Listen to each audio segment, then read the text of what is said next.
అదే చెప్తా ఉన్నా, చంద్రబాబు నాయుడు గారు కానీ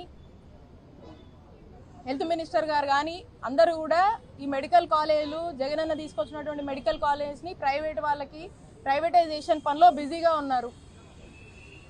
సింపుల్. అలాగే ఆరోగ్యశ్రీని కూడా ఈ ఇన్సూరెన్స్ మోడల్ అని చెప్పేసి వేరే హైబ్రిడ్ మోడల్ అని చెప్పేసి అది కూడా ఒక థర్డ్ పార్టీకి అప్పచెప్పే దాంట్లో బిజీగా ఉన్నారు.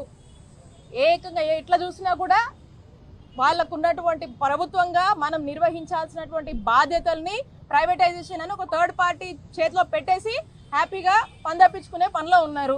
కాబట్టి అందులో బిజీగా ఉన్నారు కాబట్టి ఇందులో పట్టించుకోవట్లేదు. కాబట్టి ఇప్పటికైనా చెప్తా ఉన్నా, ఇది ప్రజలు ప్రాణాలకు సంబంధించినటువంటి విషయం.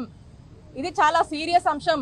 200 మందికి పైగా కూడా ఈరోజు సఫర్ అవుతున్నటువంటి నేపథ్యంలో మీరు ఇమీడియట్గా తక్షణమే అటెన్షన్ వహించి ఇమీడియట్గా దీనికి అవసరమైనటువంటి అన్ని ఫెసిలిటీస్ని క్రియేట్ చేసి అన్ని రకాలటువంటి రెస్క్యూ మెజర్స్ తీసుకొని ఇక్కడ ఉన్నటువంటి ప్రజల్ని ఆదుకోవాల్సినటువంటి బాధ్యత ప్రభుత్వాన్ని అని మళ్ళీ మీకు గుర్తు చేస్తూ ఉన్నాం.